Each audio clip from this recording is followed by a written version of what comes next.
I'm Kevin, I'm 30 years old, and my own parents tried to sabotage my engagement party by telling our entire family that my fiancé and I had broken up. Also, they could throw a party for my brother instead. Before I tell you how their plan backfired in the most spectacular way possible, let me know where you're watching from in the comments below. It's always amazing to see how far these stories reach. It all started on a Tuesday afternoon, just 3 weeks before the big day. 3 weeks. My fiancée, Sarah, and I had poured our hearts, our savings, and the better part of a year into planning this party. We weren't planning a massive, over-the-top wedding. This engagement celebration at the lake was meant to be our moment. The one big, beautiful memory we created with everyone we loved. We'd found the perfect lakeside venue, a place called the Water's Edge, with floor-to-ceiling windows that made you feel like you were floating. We'd booked a caterer whose 5-cheese mac and cheese was legendary and put down deposits that made my bank account physically ache. Everything was set. The digital invitations, designed by Sarah herself, were out.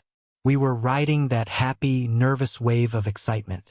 I was at my desk at the architecture firm, trying to finalize the HVAC layout for a new community center, the kind of detailed, focused work I love, when my phone buzzed. The screen lit up with a picture of my mother, Patricia. I smiled, assuming she was calling to debate the merits of navy blue versus charcoal gray for my father's suit. I was so wrong. Kevin, you need to cancel the engagement party. Her voice was flat, devoid of any warmth. It was the voice she used when she was delivering a verdict, not making a request. There was no hello, no how are you. I literally pulled the phone away from my ear and stared at the screen, certain I'd stumbled into some bizarre alternate reality. What? Mom, is this some kind of joke? A really bad one? Does it sound like I'm joking? She snapped, her tone sharp enough to cut glass. Your brother just got a promotion. A big one. He's the new regional director for his company. We're going to celebrate, and we're using your venue on your day. The air in my lungs turned to ice. My younger brother, Mark, the golden child, the star of the family. It had always been this way, his spotlight always shining a little brighter. But this was a total eclipse. Mom, that's insane. We've been planning this for a year. The deposits are non-refundable. The invitations are out. I'm not canceling my engagement party. Don't be so selfish, Kevin, she said, her voice rising to that familiar, lecturing pitch. This is a huge achievement for Mark. Frankly, it's a bigger deal than an engagement. You can get engaged anytime. A promotion like this is a once-in-a-lifetime opportunity. Most of the guests are family anyway. We'll just tell them the celebration is for Mark now. It's simpler. Simpler. The word came out as a strangled whisper. I looked at the framed photo on my desk. Me and Sarah on the day I proposed, her face a perfect picture of surprised joy. No. The answer is no. We are not canceling our engagement. I could hear my father, Robert, murmuring something in the background. He was always the silent partner in these ambushes, his silence a form of consent. Then my mother's voice came back, practically screeching with indignation. Fine. Be that way. Have your selfish little party on your own. Then, but don't you dare come crying to us when no one shows up. She slammed the phone down. I was left with the dead, buzzing tone in my ear. The quiet hum of my office computer suddenly felt deafening. I didn't know it then, but her threat wasn't just the empty words of an angry woman. It was a promise. And her definition of cruel was just the beginning of the nightmare they had already set in motion. Staring at the silent screen of my phone, I felt that old, familiar coldness seep into my bones. It was a feeling I knew well, a ghost that had haunted me my entire life. It was the same feeling I'd had on the morning of my 18th birthday. I'd woken up with that flutter of excitement a kid is supposed to feel, but the house was quiet. My parents were getting ready for work, their conversation revolving around a leak in the roof and Mark's upcoming soccer tournament. There was no card on the kitchen counter, no happy birthday hug, nothing. They left for work. The silence they left behind was my only gift. It wasn't until late that afternoon, when my grandmother, Eleanor, called me, her cheerful, off-key singing of happy birthday echoing through the phone. that my parents remembered their firstborn son had just become a legal adult. I was on the phone with Grandma when they got home, and I heard my mom's panicked whisper through the receiver, "Oh my God, Robert, it's today. His birthday is today." What followed was a pathetic, rushed attempt to make up for it. They ran to the local grocery store and came back with a generic sheet cake, the kind with greasy frosting that tastes like chemicals. The pimply teenager behind the counter had spelled my name Kevan. My gift was a $50 gift card to a hardware store. I had to force a smile, pretend to be grateful, and swallow the bitter taste of being an afterthought. I remembered thinking, this is what being 18 feels like. The memory was so stark because it stood in such sharp contrast to Mark's 15th birthday, just a few months earlier. That hadn't been a birthday, it had been a coronation. They'd rented a massive cabin on Lake Arrowhead for 5 days, invited all his friends, and my dad had even flown in 2 of Mark's buddies from a summer camp on the East Coast as a surprise.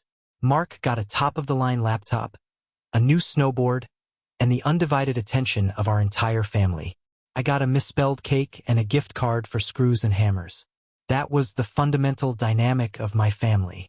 I was the steady, reliable foundation, the son who became an architect, building things that were meant to last. Mark was the flashy, charismatic salesman, the charming facade that everyone admired. And in my parents' eyes, he was the only part of the building worth showing off.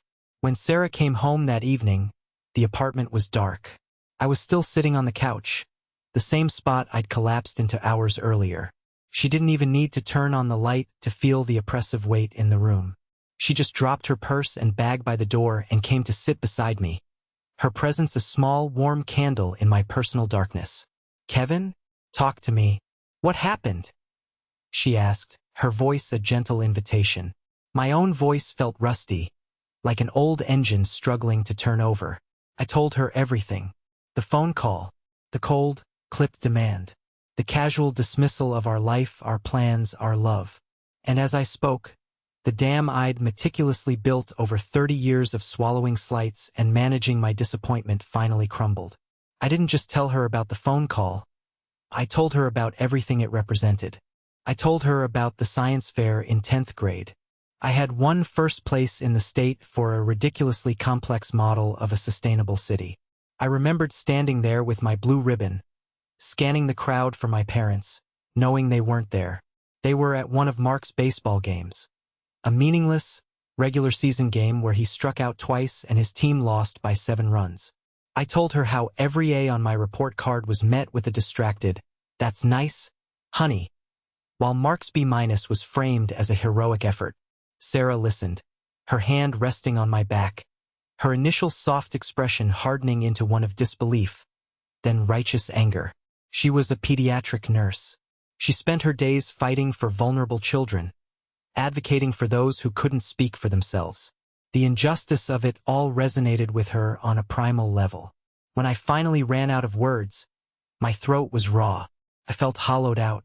"That's not just unfair, Kevin," she said, her voice tight, fierce. "That is monstrous. What they are doing is cruel. We are not canceling a single thing. We're not even moving the date. We're having our party." "I know," I whispered, finally leaning my head on her shoulder, the weight of it all too much to bear alone. For once in my life, I wanted them to choose me. "They're blind, Kevin. They are willfully blind," she said, wrapping a strong arm around me. "But I choose you. I choose you every single day.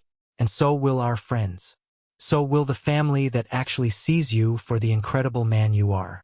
Her words were the lifeline I desperately needed. That night, we didn't wallow. We fought back in our own quiet way. We opened our laptops and went through our plans, not because they needed checking, but as an act of defiance. We confirmed the final menu with the caterer. Yes, the legendary mac and cheese was front and center. We finalized the playlist, arguing playfully over whether 80s rock or 90s pop was better for dancing.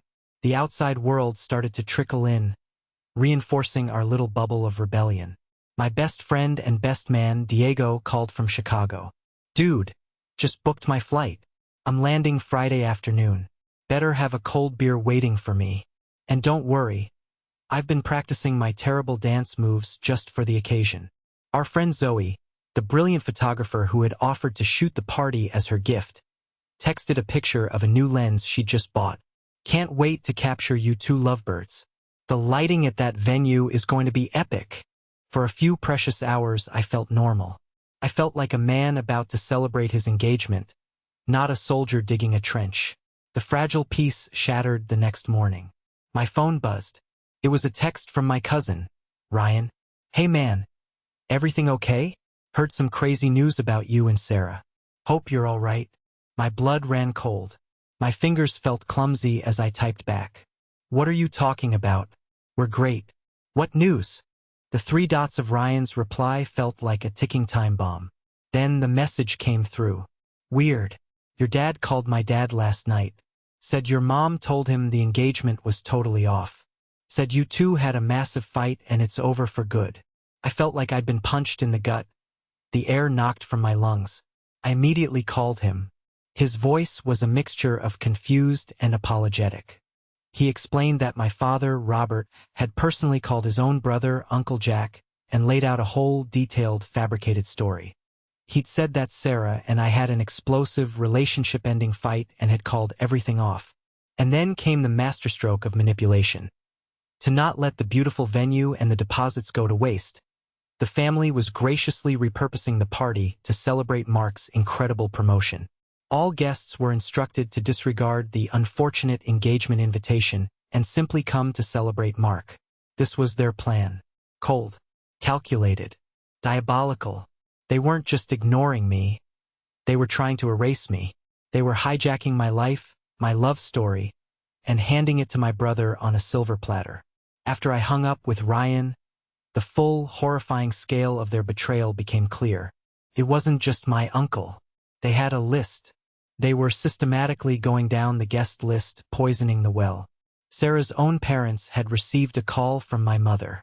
I'm so sorry to be the one to tell you this, Jean, my mother had said, her voice dripping with fake sympathy. But Kevin and Sarah have had a terrible falling out.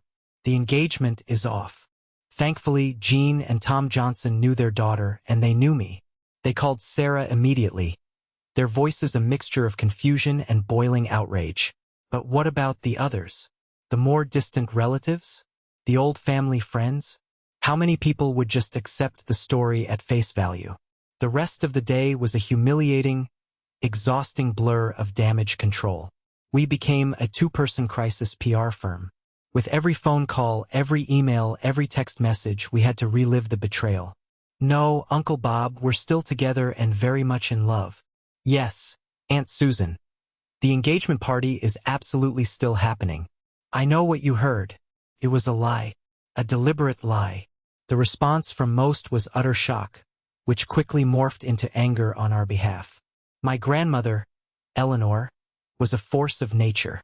At 83, she possessed a clarity and a fury that could make a drill sergeant tremble. That woman, she boomed over the phone, referring to my mother, her own daughter-in-law. I have tolerated her favoritism and her manipulations for 30 years because I didn't want to break this family apart. But this is not just favoritism. This is evil. Don't you worry your head about a thing, Kevin. I'm making some calls myself. And she did. She was a matriarch from an older generation, and when she called her siblings and cousins, her voice ringing with an authority born of age and integrity, people listened. My childhood friend, Tyler, immediately offered to contact our mutual friends from high school. Sarah's younger sister, Olivia, a social media guru, created a beautiful private event page with a smiling photo of me and Sarah. The caption read, "Ignore the drama and the crazy rumors. Come celebrate what really matters. The love between Kevin and Sarah." The wave of support was a powerful antidote to the poison my parents were spreading. And then came a call from an unexpected number. It was my Uncle Paul, my dad's estranged younger brother. My mother had successfully driven a wedge between them years ago, and he'd become a distant figure, a name on a Christmas card. "Kevin," he said, his voice gruff but unmistakably kind. "It's your Uncle Paul. Grandma Eleanor filled me in on the whole god-awful mess." He paused, and I heard him sigh. I know what it's like to be on the wrong side of a Patricia and Robert story. It's a lonely place to be. I'm booking a flight. I wouldn't miss your party for the world. I was so choked up I could barely stammer out a thank you. His call was a validation, a reminder that I wasn't crazy, that this toxic dynamic was real and had claimed other victims. That evening, as Sarah and I sat on the couch, surrounded by the debris of our counteroffensive, takeout boxes, scribbled lists of names, I felt a fundamental shift inside me. The shock was hardening into resolve. The hurt was crystallizing into anger. They really thought they could get away with it, I said, my voice low and dangerous. They thought everyone would just believe them, that everyone would just fall in line like they always have. Well, Sarah said, taking my hand, her grip firm and steady. They were wrong. People aren't their puppets. I looked at her, my anchor in this hurricane. I know, but I need to do more than just make calls. Some people I need to look in the eye. I had made a decision. This was no longer just about damage control. This was no longer just a family squabble that would be swept under the rug. My parents had declared war on my happiness. For the first time in my life, I was going to fight back with everything I had. The decision to fight back wasn't like a switch being flipped. It was more like a slow, controlled demolition of the man I used to be. The Kevin who absorbed the slights, who swallowed the disappointments, who politely accepted his role as the family's supporting actor. That man was being dismantled, brick by brick. In his place, someone new was emerging. Someone who was done being quiet. If they were going to spread lies, I would counter them with the truth, delivered face to face. My first target had to be my Aunt Nicole, my mother's sister. Nicole was the central hub of the family gossip network. Nothing happened in our extended family without passing through her living room first. I knew with absolute certainty that if my mother had launched the smear campaign, Nicole's house would be ground zero. If I could flip her, she could undo the damage faster and more effectively than anyone. She was a powerful piece on the chessboard, and I needed her on my side. I drove to her immaculate suburban house the next day. My heart pounded a nervous, heavy rhythm against my ribs, a war drum for a battle I didn't want to fight but knew I had to win. As I walked up the perfectly paved driveway, I could hear voices drifting from the open living room window.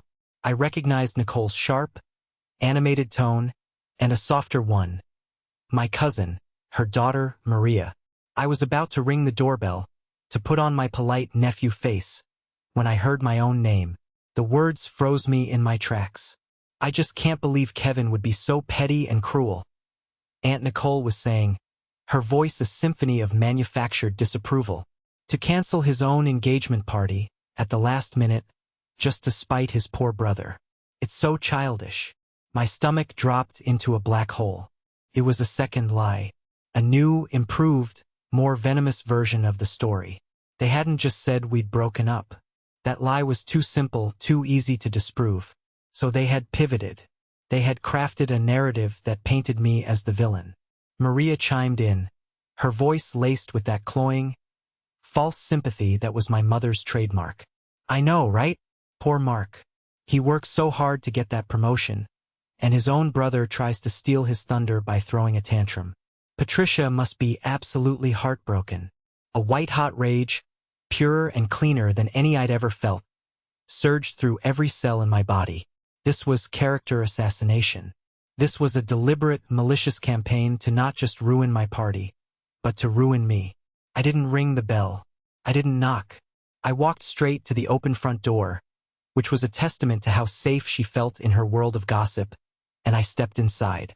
Is that really what you think of me? The effect was instantaneous. Both women jumped as if zapped by electricity, their delicate teacups rattling in their saucers. Aunt Nicole's face went from pale to flushed and then quickly rearranged itself into a tight, fake, welcoming smile. Kevin, sweetie. Goodness, you startled me. We didn't hear you come in. Obviously, I said, my voice colder than the marble entryway I was standing on. I walked further into the room, making them turn to face me fully. I came here to personally invite you to my engagement party, since you seem to have gotten some bad information. But from the sounds of it, you've already made up your minds about me. Maria looked down at her lap, her cheeks the color of a ripe tomato. She looked like a child caught with her hand in the cookie jar. Kevin, we didn't mean. Save it. I cut her off, my gaze fixed on my aunt. I want to know exactly what my mother told you. Every word. At first, she tried to deflect, to play the peacemaker. Now, Kevin, you know how families are. This is just a little squabble between you and your mother. I don't want to get in the middle of it. You are already in the middle of it, I said, my voice level but unyielding. You are sitting in your living room, drinking tea, and actively spreading vicious lies about me. That's not being on the sidelines. That's playing for the other team. So you're going to tell me what she said. Now, perhaps it was the look in my eye, the steely calm that was more unnerving than shouting would have been. Or perhaps it was the simple, undeniable fact that she was caught red-handed. Her defiance crumbled. For the next hour, I stood there and listened as they unspooled the twisted, manipulative narrative my mother had so skillfully woven. According to Patricia, I had been consumed with jealousy upon hearing about Mark's promotion. I had supposedly thrown a massive tantrum, demanding that Mark postpone any celebration because it was my month. When he, the reasonable and long-suffering brother, had refused, I had allegedly screamed that I would rather call off the entire engagement than share the spotlight, and had spitefully canceled my own party to punish everyone. It was a masterpiece of emotional manipulation, designed to make me look unhinged, selfish, and cruel.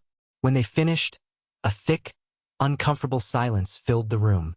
Thank you for being so honest, I said, the calmness in my voice unsettling them more than any outburst could.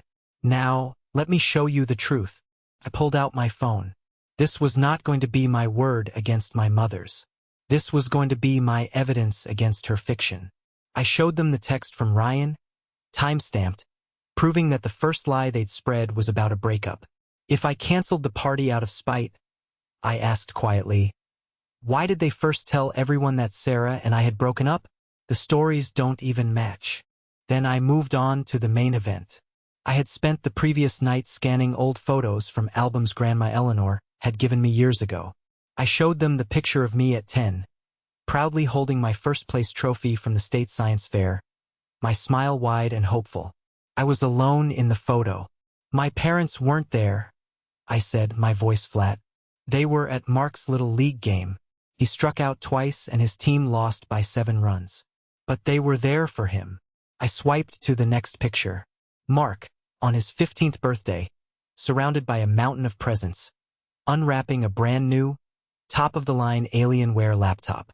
Then I swiped to a photo of me on my 18th birthday, holding up the $50 Home Depot gift card.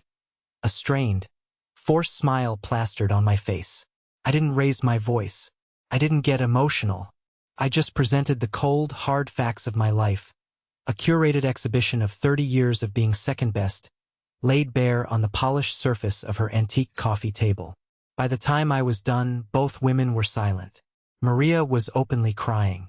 Aunt Nicole's eyes, usually so sharp and critical, were filled with a horrified sort of tears. "Oh, Kevin," she finally whispered, reaching for my hand. This time I didn't pull away. "We had no idea. We should have known better. Your mother, she can be very convincing when she wants to be." "I know," I said, finally letting a long, weary breath out. "But now you know the truth. The engagement party is on. Sarah and I would love for you to be there. And I need your help. I need you to make some calls.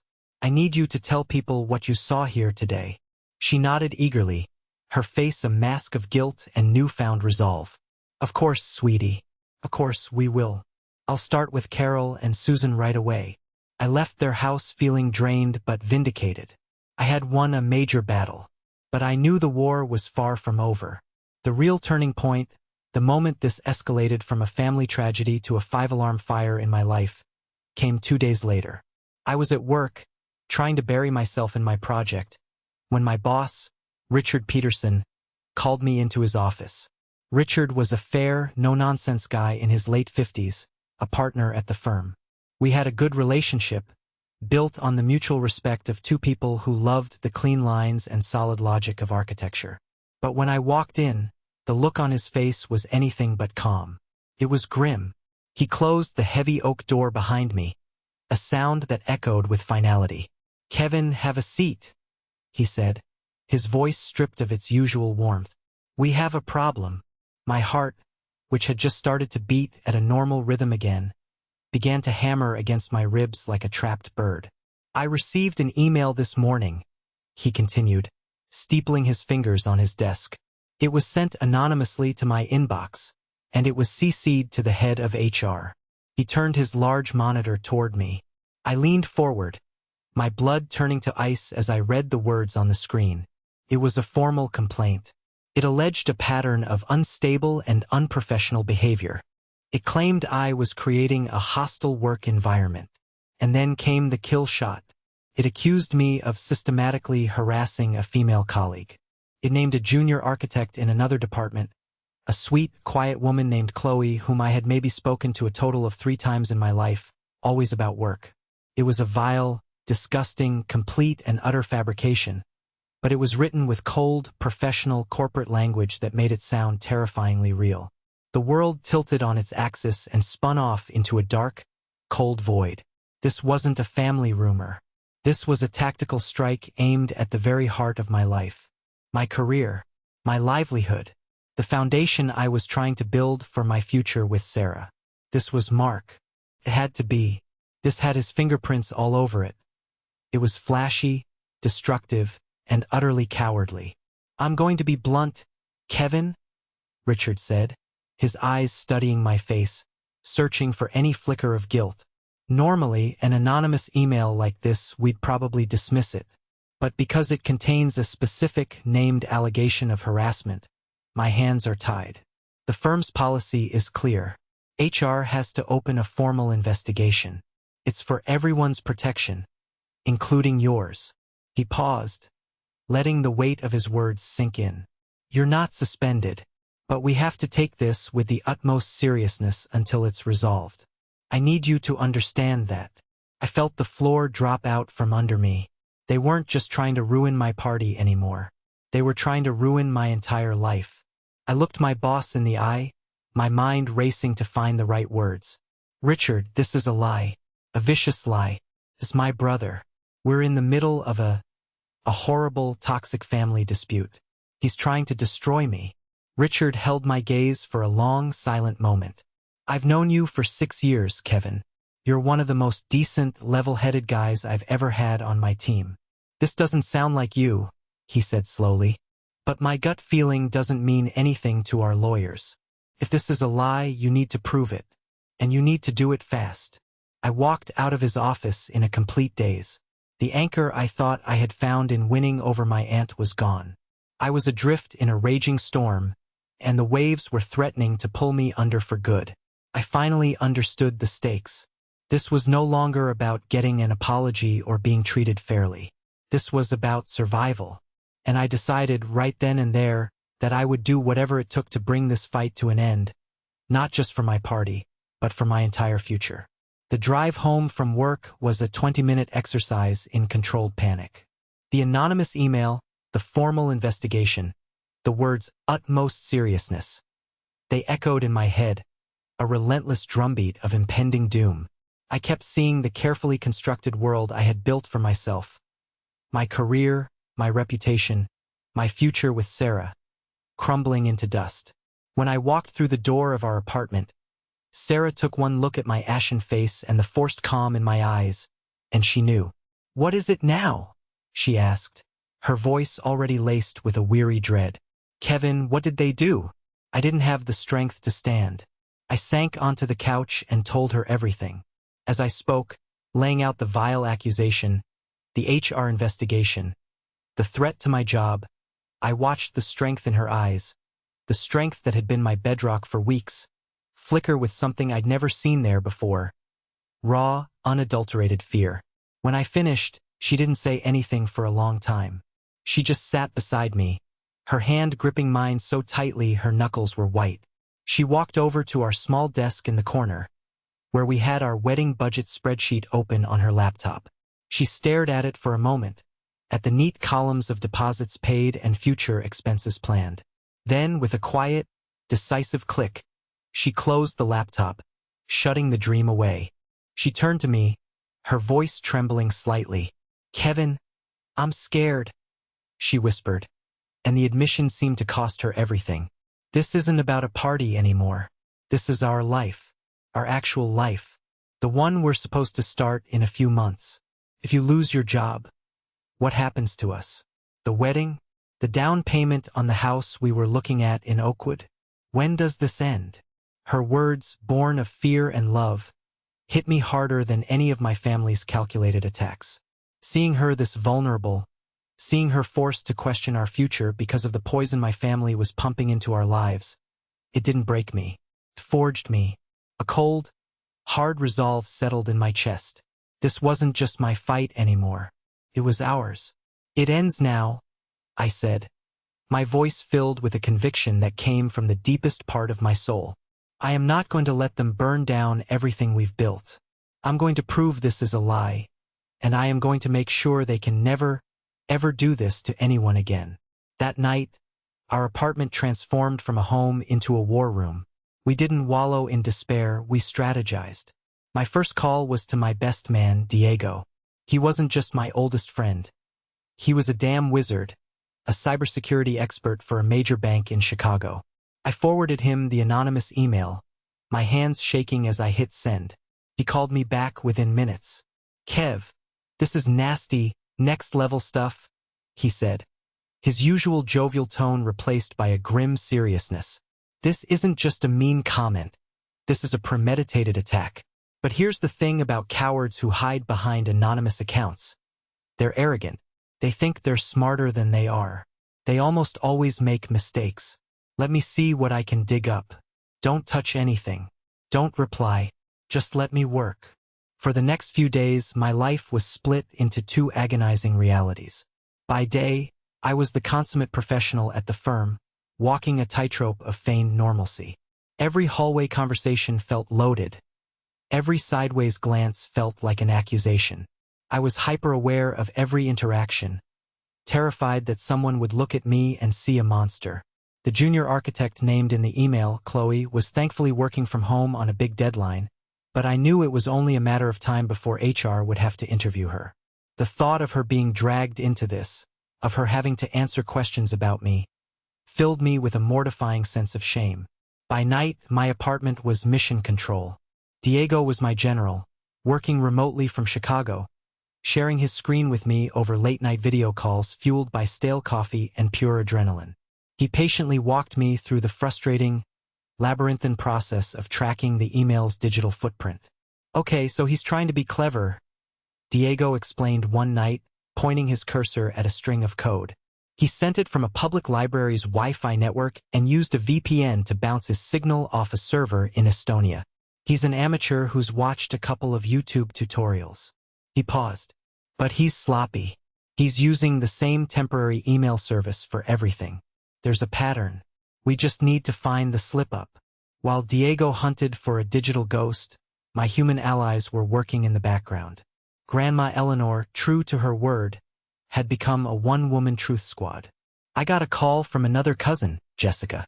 Kevin, Aunt Eleanor called me," she said, her voice filled with outrage. "She told me everything. The lies, the party, all of it. I am so sorry. Of course, we're coming to the party. Wild horses couldn't keep us away." Aunt Nicole was also making good on her promise, calling with daily updates like a field commander reporting from the front lines. "I spoke to your Aunt Carol," she'd said. "She was still believing that ridiculous story Patricia told her about you throwing a tantrum. I set her straight. I told her I saw the pictures. I told her the truth about your 18th birthday. She's horrified. She's on our side now. But it wasn't a clean sweep. Your Uncle Frank, though," she'd said with a frustrated sigh. "He's refusing to take sides. He says he doesn't want to get involved, that he just wants to keep the peace. Kevin, some people would rather believe a comfortable lie than have to deal with an uncomfortable truth." Her words were a sobering reminder. This wasn't a movie where everyone instantly sees the light. It was real, messy life, where people are complicated and cowardly and conflict-averse. The breakthrough, when it came, was not a lightning strike but a quiet click. It was 2 days before the party. I was on the phone with Diego, my eyes burning from staring at lines of code on my computer screen, when he suddenly said, "Oh, you beautiful, arrogant idiot. Gotcha." "What? You got something?" I asked, my entire body tensing as I sat bolt upright on the couch. "I got him, Kev," Diego said, and I could hear the triumphant grin in his voice. The moron did something unbelievably stupid. He used the same anonymous email account, the one he used to email your boss, to try and reset a password on one of his own social media profiles. It sent a notification link with an embedded tracking token. "It's him. It's Mark. I have the server logs." It's an undeniable, unbreakable digital chain of evidence that leads from the anonymous account straight to his personal profile. A wave of relief so powerful it almost knocked me over, washed through me. My knees felt weak. "You're sure? It's enough. It's a digital smoking gun, my friend," Diego confirmed. "Any competent tech investigator would verify this in a heartbeat. Take this to your HR department. It's over." I hung up the phone, my hands shaking so violently I could barely hold it. I had it. The proof. The weapon I needed to end this nightmare. I immediately forwarded the entire encrypted file Diego had sent me to my personal email, then leaned back, my heart pounding a frantic, victorious rhythm. My first instinct was to call Richard right then and there, to forward him the email and blow this whole thing wide open. But then I hesitated. The party was in 2 days. This evidence was my trump card, my ace in the hole. If I played it now, the game would be over. The conflict would be resolved in the sterile, fluorescent-lit environment of an HR office. But a part of me, the part that had been silenced and sidelined for 30 years, the part that had just been accused of being a monster, wanted something more. It wanted a public reckoning. It wanted my family, specifically my father, to see the unvarnished, ugly truth of what his golden child was capable of, not just hear about it in a sanitized report later. I looked at the file on my computer, my finger hovering over the mouse. I had the power to end the threat to my career this very second. Or I could wait. I could walk into that engagement party, holding this secret, and wait for the perfect moment to detonate it. It was a risk, a huge risk. 2 more days of my career, my entire future, hanging in the balance. 2 more days of that sick, twisting feeling in the pit of my stomach. But the thought of seeing my father's face when he realized what his perfect son had done, not in the privacy of an office but in the middle of the family he'd tried to manipulate, it was a powerful, irresistible temptation. I closed the laptop. The decision was made. I would wait. I would walk into that storm holding a lightning bolt in my pocket. The day of the party arrived under a sky the color of a deep, angry bruise. Felt fitting. As Sarah and I drove the familiar route to the water's edge, a heavy, nervous silence filled the car. We had done everything we could. We had fought back. We had gathered our allies. We had the undeniable truth on our side. But the question still hung in the oppressive, humid air. Would it be enough? I could feel the weight of my phone in my jacket pocket, where the digital smoking gun lay in wait. It felt less like a phone and more like a hand grenade. "Whatever happens in there, Kevin," Sarah said, her voice soft but firm as she reached over and squeezed my hand. Her touch was an anchor in my swirling sea of anxiety. "I am so incredibly proud of you. We are in this together until the very end." Her words were the last bit of armor I needed. We pulled into the parking lot, and I took one last, deep breath before we got out. We walked towards the entrance, my heart hammering against my ribs, each beat a countdown to a future that was about to be decided. I steeled myself for what I might see inside. A half-empty room, the awkward, pitying smiles of the few who had chosen to show up. I pushed open the heavy glass door, and the sound hit me first. It wasn't the echo of a cavernous, empty space. It was the warm, vibrant, joyful hum of conversation and laughter. The room wasn't half-empty. It wasn't even just full. It was packed. People were standing in small groups, drinks in hand, music playing softly in the background. The late afternoon sun broke through the bruised clouds, streaming through the floor-to-ceiling windows and setting the entire room aglow. I just stood there, frozen in the doorway, unable to process the scene. I saw my Grandma Eleanor holding court in a circle of her sisters, all of them laughing at one of her stories. I saw Aunt Nicole and Maria, who spotted me and broke into wide, genuine smiles, waving me over. I saw cousins I hadn't seen in years, friends from college who had driven hours to be here, colleagues from work who had chosen to believe in me. And standing near the bar, holding a craft beer and looking prouder than I'd ever seen him, was my Uncle Paul. He caught my eye and raised his glass in a silent, powerful salute. It wasn't a total family reunion. I scanned the room and noticed the strategic absences. My Uncle Frank, the one who wanted to keep the peace at all costs, wasn't there. A few other relatives I knew were staunchly in my mother's camp were also missing. But it didn't matter. Looking around at the faces filling the room, I realized this was never about winning over everyone. It was about seeing who truly mattered. And they were all here. The 70 or 80% who had shown up represented 100% of the people I needed in my life. Tears welled in my eyes, hot and sudden. Sarah squeezed my hand, her own eyes shining with happy tears. "You did it, Kevin," she whispered. "Look, they chose you." As we made our way into the room, we were swarmed. It was a wave of hugs, handshakes, and heartfelt congratulations. Sarah's parents were the first to reach us. Her mother, Jean, hugged me so tightly I thought my ribs would crack. "We are so proud of you, Kevin," she said, her voice thick with emotion. Her father, Tom, a man of few words, just clapped me firmly on the shoulder, but the look in his eyes, a look of fierce, fatherly pride, said everything. This was what family felt like. The party was in full swing, the atmosphere electric with joy and relief. When the unthinkable happened, the front doors opened again, and standing there, silhouetted against the gloomy evening sky like a trio of grim reapers, were my parents and Mark. A hush fell over the part of the room nearest the entrance. They had clearly come expecting to witness a funeral. They had even dressed for the part, my mother in a severe funereal black dress, my father in a dark funereal suit, and Mark with a smug, predatory look on his face. They had come to gloat. They had come to feast on the sight of my humiliation. Their faces, as they took in the joyful, crowded, vibrant room, were a portrait of utter shock I will treasure for the rest of my life. My mother's jaw went slack, her carefully applied lipstick suddenly looking garish. My father's face turned a pasty, sickly white. Mark's smirk dissolved into a mask of pure, slack-jawed disbelief. They stood there, frozen in the doorway, as if they'd walked into the wrong movie, the wrong universe. I saw my father's eyes dart around the crowd, desperately searching for a friendly face, an ally, and finding none.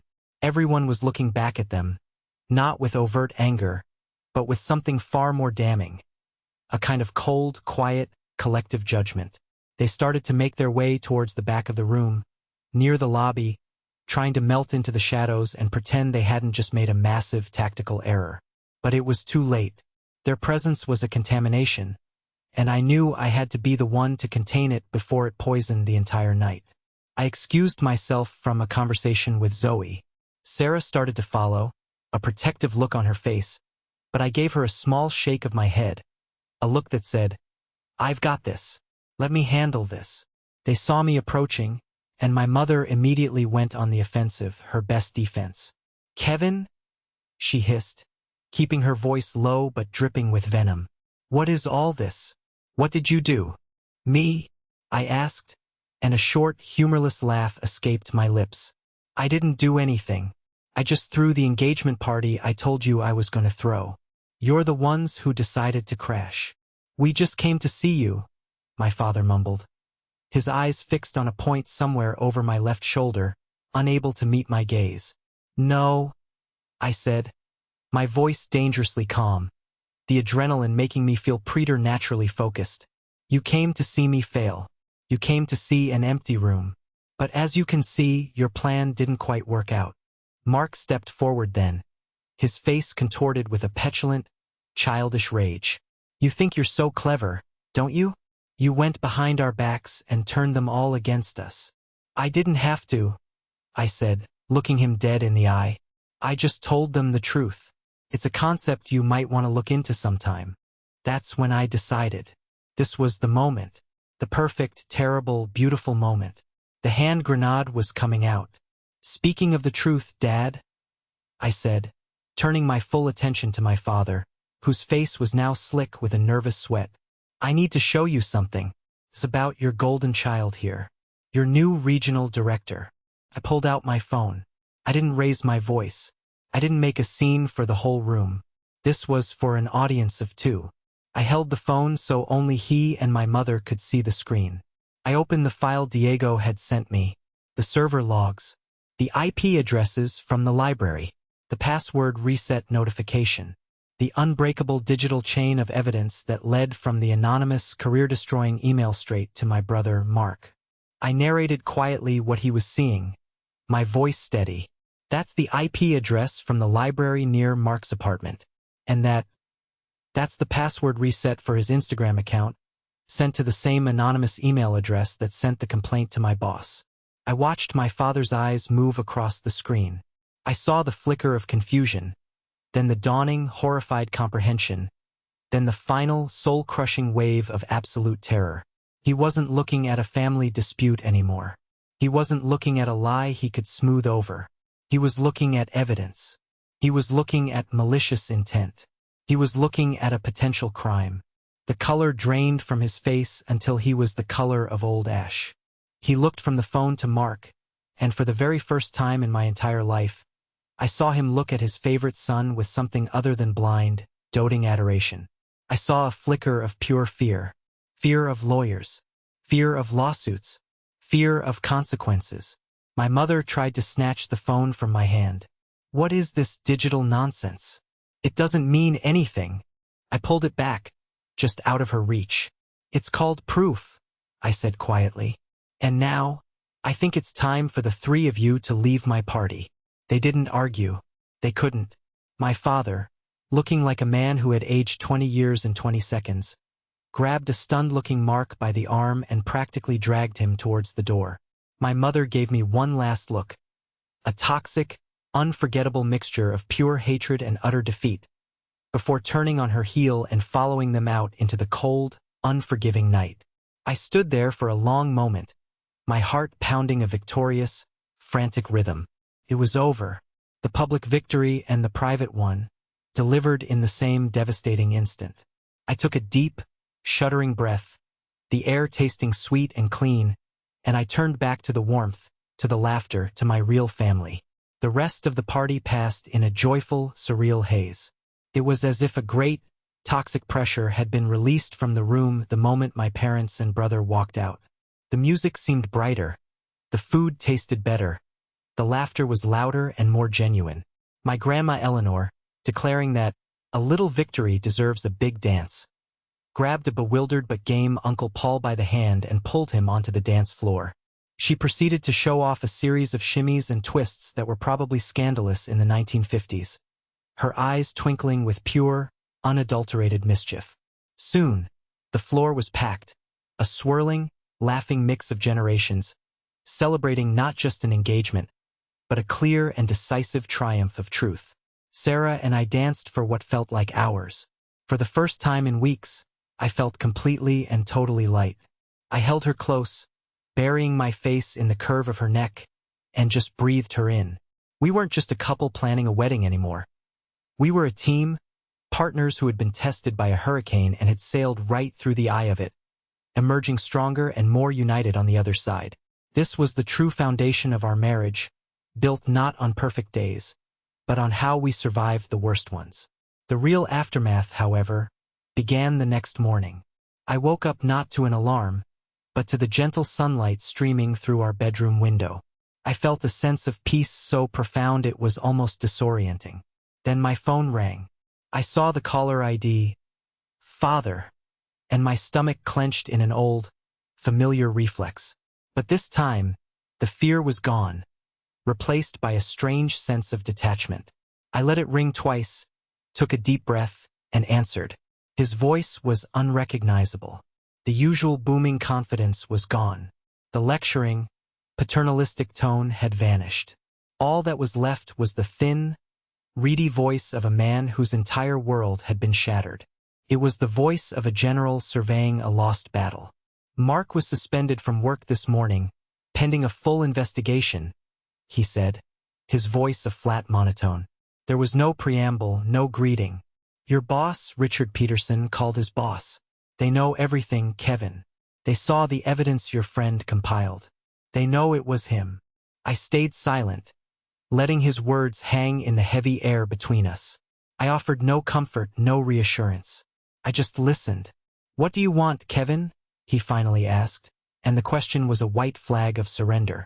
It was heavy with resignation, with the dawning horror of a man who had backed the wrong son his entire life and was only now realizing the catastrophic cost of that investment. "What will it take to make this stop?" It was the question I had, in my darkest moments, fantasized about hearing for 30 years. The moment of ultimate leverage. The moment where I finally held all the cards. I could have unleashed a torrent of righteous anger. I could have demanded a crawling, begging apology. I could have listed every single grievance, every forgotten birthday, every overlooked achievement, every single time I was made to feel small so my brother could feel big. But standing there, in the quiet of my sunlit apartment, with the smell of Sarah making coffee in the kitchen, I realized with a startling clarity that I didn't want any of that. The fight was over. Vengeance felt like an empty cup. All I wanted now was peace. A real, lasting peace. "I want to be left alone," I said, and my voice was clear and steady, devoid of anger or triumph. "That's all I've ever wanted. I want you to stop interfering in my life. I want you to leave me, and Sarah, and our future, completely and utterly alone. That's all." There was a long, heavy pause on the other end of the line. I could hear his shallow, ragged breathing. I could almost picture him, this man who had always seemed so large and imposing, suddenly looking small and old. "All right, Kevin," he finally whispered, the word barely audible, and he hung up. It wasn't an apology. It wasn't an admission of guilt, but it was a surrender. And for me, standing on the precipice of my new life, that was more than enough. Later that day, there was a soft knock on our door. I opened it to find Grandma Eleanor standing there, holding a small box of pastries from her favorite bakery. She looked tired, the lines around her eyes deeper than usual, but her eyes themselves were clear and resolved.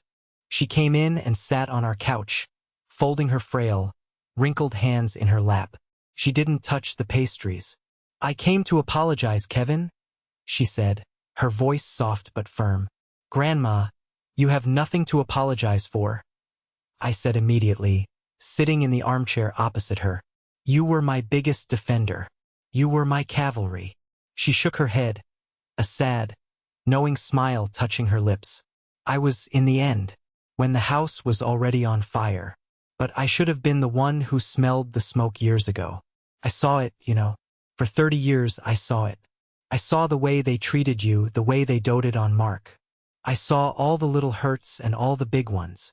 Her eyes, still so sharp and intelligent, filled with tears. "I remember when you were 12.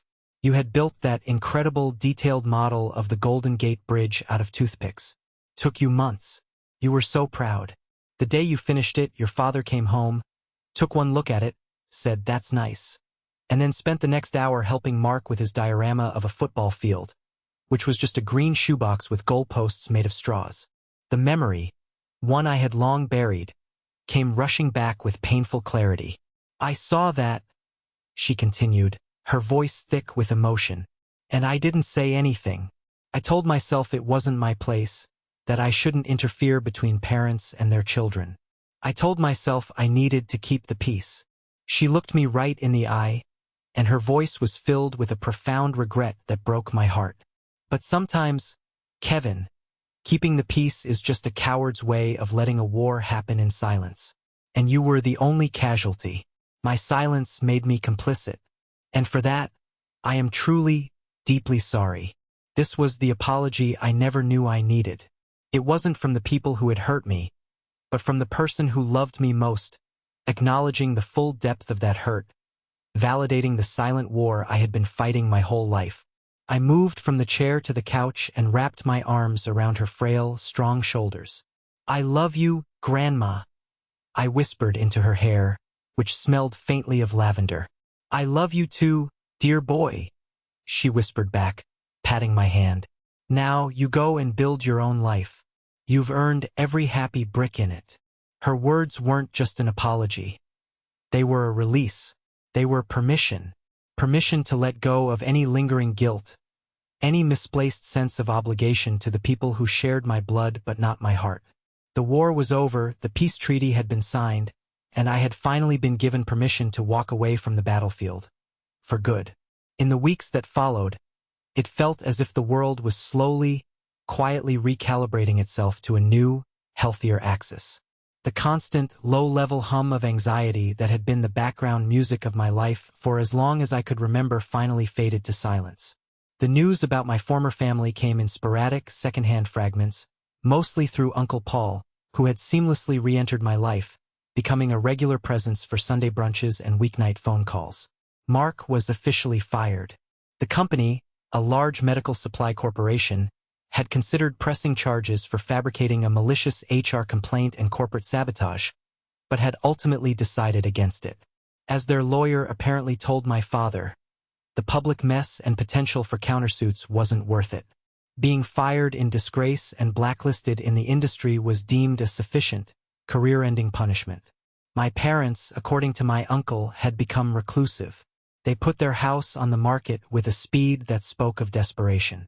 They were moving to a different state, a place where they had no history, where they could escape the web of family and neighbors who now knew the unvarnished truth about their golden child.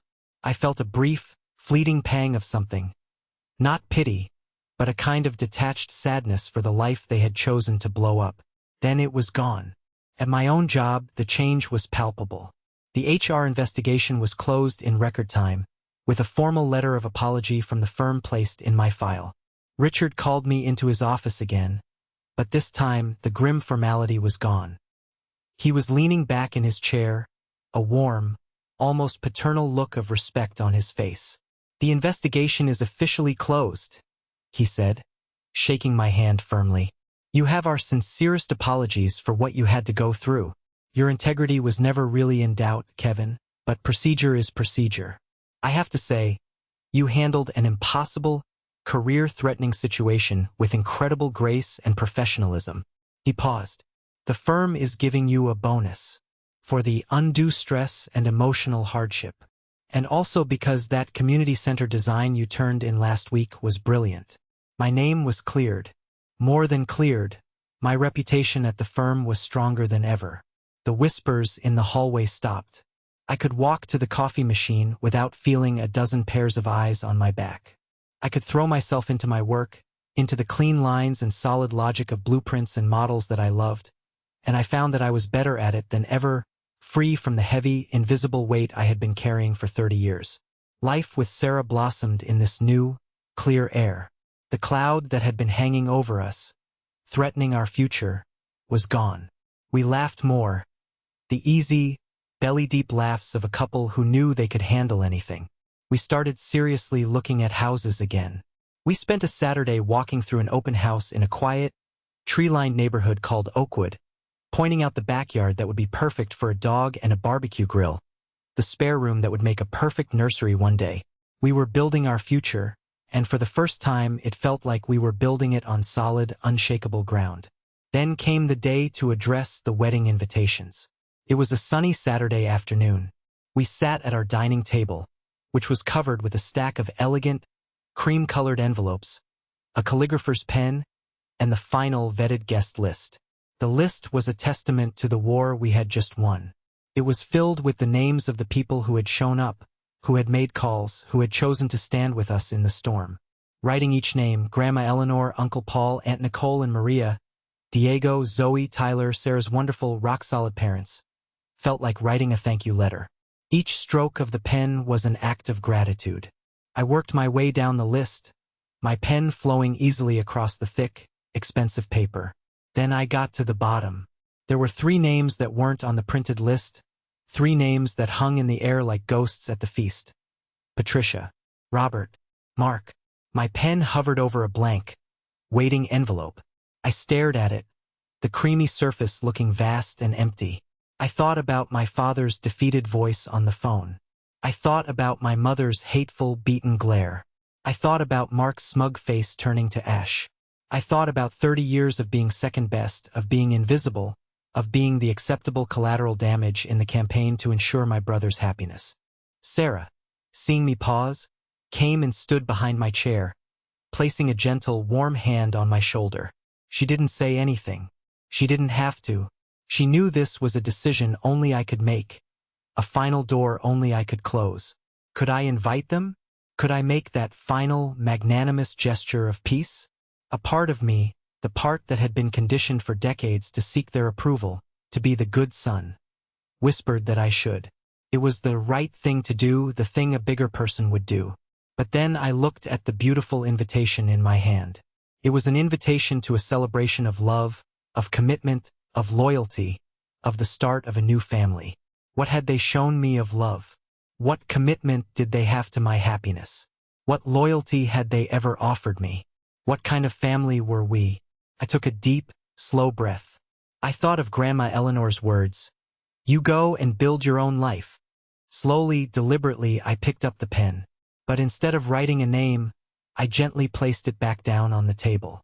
I picked up the 3 blank envelopes that I had mentally assigned to them and slid them to the side, off the main pile. They landed softly on a nearby chair, separated from the rest, a silent, final act of amputation. The decision was made, not with anger, not with hatred, but with a quiet, profound, and liberating sense of peace. This was my new chapter. This was the first day of my new life, and they were not going to be in it. My wedding day would be for the people who had helped me write it. On the morning of my wedding day, I stood in front of a full-length mirror, adjusting the knot on my tie. I wasn't nervous. There were no butterflies in my stomach, no cold sweat on my brow.